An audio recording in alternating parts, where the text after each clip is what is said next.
Thank you very much, guys. Another pretty clean win for Samsung Blue. I think some credit has to be given to OMG for at least remaining relevant as far as CS is concerned up till the 20-minute mark.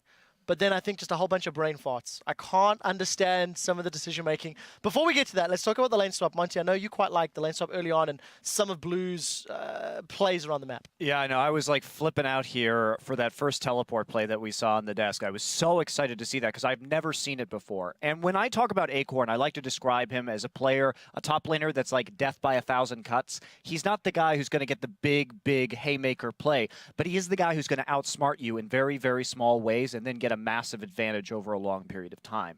And in that situation, what we saw was he had successfully pushed in the lane swap. He was bottom on Kayle, pushed the lane into the turret. Meanwhile, the Deft was freezing in top lane, had piled a big wave. Now, Deft comes back into the lane with his Cutlass, doesn't use it, but still chunks going out of lane. Now, both top laners are heading back, but Kayle has a long time to walk into the lane without losing any CS.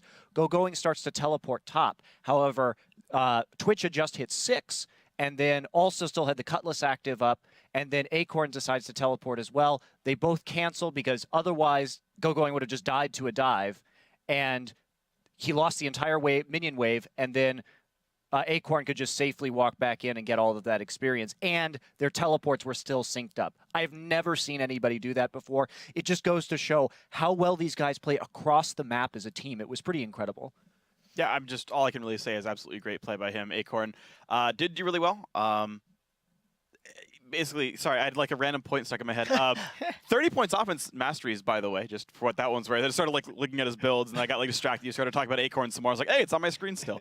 So yeah, but that was kind of all I wanted to bring up as far as related to that point. So let's talk a little bit more about Samsung Blue in that win. As I said, as we got more and more into the game, they roamed around the map, they pushed the towers. They didn't get a big lead by any stretch of the imagination, but the aggressive play that D-Man was talking about, Deft would get in everybody's face, put down the spray and pray, and then Cool would just decide to pick up 4 minions and then die anyway.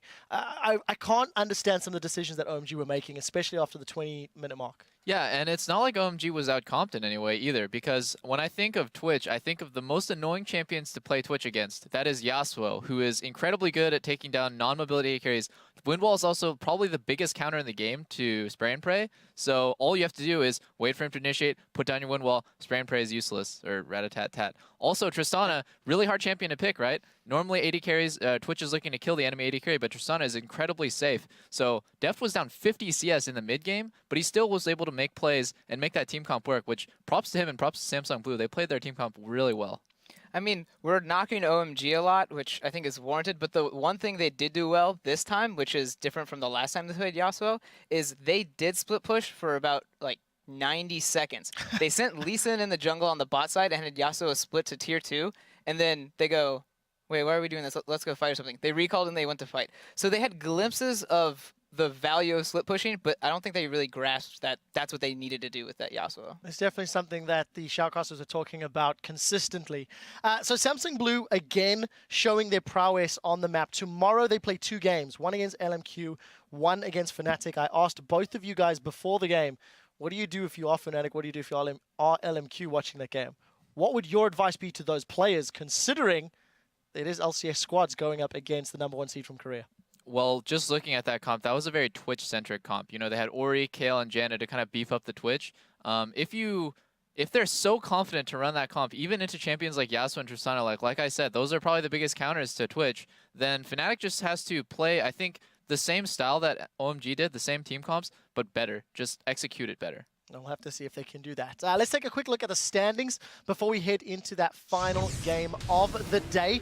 We'll be keeping you up to date with the results as and when they come in. So there you go, Samsung Blue 3-1. We've got a couple of games buffer between Fnatic and OMG at the bottom of the table. We're just about to watch Alliance taking on Najin Shield in a moment or two. So we'll see how that game pans out. And a lot of pressure on Alliance's shoulders, I feel, probably as they are preparing for this game after you've seen them win earlier today. What are they thinking about as they are getting set up on stage? I think they need to just remind themselves what their strengths are as a team. Like, you know, they have really strong solo laners, and I think they just need to get it in their head that they can win laning phase if they try hard, if they get the champions they want, and they need to just put that in their head. This is our game plan. This is how we need to win. All right, we'll see if they can. They did win early game last time against Najin Shield. So we are going to take that quick break, and the World's action will continue shortly when Europe's alliance takes on Korea's Najin White Shield. Guys, don't go anywhere.